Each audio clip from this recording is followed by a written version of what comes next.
Pushpa release సందర్భంగా సంధ్యా theatre వద్ద జరిగిన ఘటనపై హైదరాబాద్ సిపి సివి ఆనంద్ ఓ వీడియో విడుదల చేశారు. ఘటనపై దర్యాప్తు కొనసాగుతుందని తెలిపారు. న్యాయపరమైన సలహాలు తీసుకుని ముందుకు వెళ్తామని హైదరాబాద్ సిపి సివి ఆనంద్ తెలిపారు.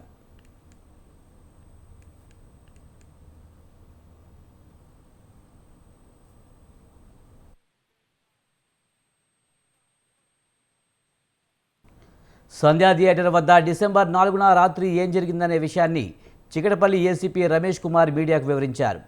అల్లు అర్జున్ మేనేజర్ సంతోష్ని కలిసి తొక్కిసలాటలో మహిళ చనిపోయారు. బాలుడు తీవ్రంగా గాయపడ్డారని సమాచారం ఇచ్చామని తెలిపారు. పరిస్థితి అదుపు తప్పిందని అక్కడి నుంచి వెళ్ళిపోవాలని సూచించామని చెప్పారు. మేనేజర్ మమ్మల్ని అల్లు అర్జున్ వద్దకు తీసుకువెళ్ళనీయలేదన్నారు.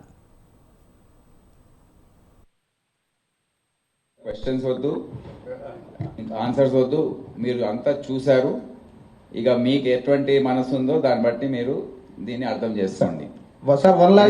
ఇది ప్రజల ముందు ఇది వెళ్తుంది.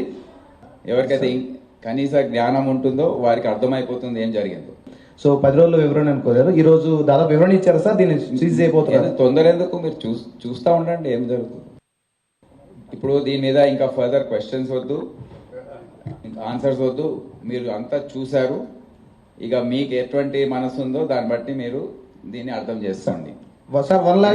ఇది ప్రజల ముందు ఇది వెళ్తుంది. ఎవరికైతే కనీస జ్ఞానం ఉంటుందో వారికి అర్థమైపోతుంది ఏం జరిగిందో. సో మీరు అడిగిన క్వశ్చన్కు ఆ రోజు మేమందరం అక్కడే ఉన్నాము. అల్లు అర్జున్ గారి మేనేజర్ సంతోష్ గారికి ఫస్ట్ లోపలికి వెళ్ళి తెలియపరిచాము.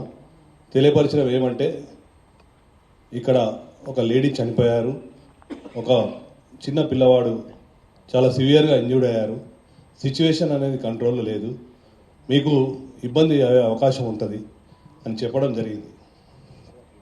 వారు మమ్మల్ని కలవనివ్వలేదు. ఫస్ట్ సంతోష్ అనే మేనేజర్, ఇంకొక లావుట్ అతను ఇద్దరు ఉన్నారు. ఆ ఇద్దరు మమ్మల్ని కూడా, నేను మా ఎస్హెచ్ఓ ఇద్దరం దగ్గరికి వెళ్ళి చెప్పాము, మేమే తెలియపరుస్తాము, మాకు చెప్పండి. సరే మీకే తెలియపరుస్తాము, మీకు చెప్పాము, మీరు వెళ్ళి చెప్పండి అంటే కూడా వాళ్ళు వెళ్ళలేదు. అదే సమయంలో మా డీసీపీ సార్ కూడా కింద ఉన్నారు. డీసీపీ సార్ దగ్గరికి పంపించాము. పంపించిన తర్వాత డీసీపీ సార్ చెప్పారు, you go straight to Allu Arjun and you tell him. అంటే నేను దగ్గరికి వెళ్ళాను, నెట్టుకుంటా వాళ్ళను పక్కకు జరిపేశాను. అల్లు అర్జున్ దగ్గరికి వెళ్ళి అతనికి చెప్పాను చెవిలో, ఏమని, ఇక్కడ ఒక అమ్మాయి లేడీ చనిపోయింది, ఒక అబ్బాయి అతను ప్రాణాపాయ స్థితిలో ఉన్నారు, హాస్పిటల్కి షిఫ్ట్ చేయడం జరిగింది. మీ గురించి, మీరు సెలబ్రిటీ కదా, మా ఆఫీసర్స్ అందరూ మీకు క్రౌడ్ను పక్క జరిపి రూట్ క్లియర్ చేశారు, దయచేసి మీరు ఇళ్ళకి వెళ్ళి ఖాళీ చేయండి అంటే, నేను సినిమా చూసినాకనే వెళ్తానని చెప్పారు. అప్పుడు మళ్ళీ మా సార్కి చెప్పాము. సారు మేము కలిసి లోపలికి వచ్చాము. 10-15 మినిట్స్ టైం ఇచ్చాము. తర్వాత బయటకు తీసుకొచ్చాము. అది జరిగింది వాస్తవంగా.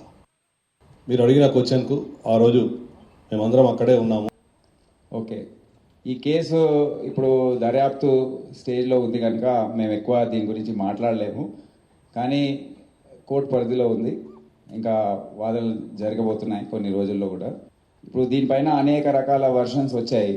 మా సోషల్ మీడియా టీం కానివ్వండి, లోకల్ ఆఫీసర్స్ కానివ్వండి, నిన్న జరిగిన ప్రెస్ మీట్ ప్లస్ నిన్న అసెంబ్లీలో జరిగిన చర్చ, దాని గురించి మేము కూడా ఒక వారం రోజుల నుండి దాదాపు ఒక 10,000 కెమెరాస్, అంటే సెల్ ఫోన్లో చాలామంది రికార్డ్ చేశారు.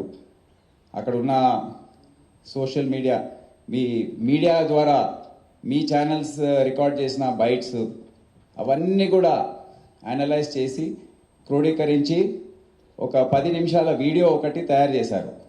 నేను దీని గురించి ఎక్కువ కమెంట్ చేయదలుచుకోలేదు. అది చూసి మీరే ఒకసారి మీరు ఆలోచించుకోండి, నిర్ణయించుకోండి ఏం జరిగింది.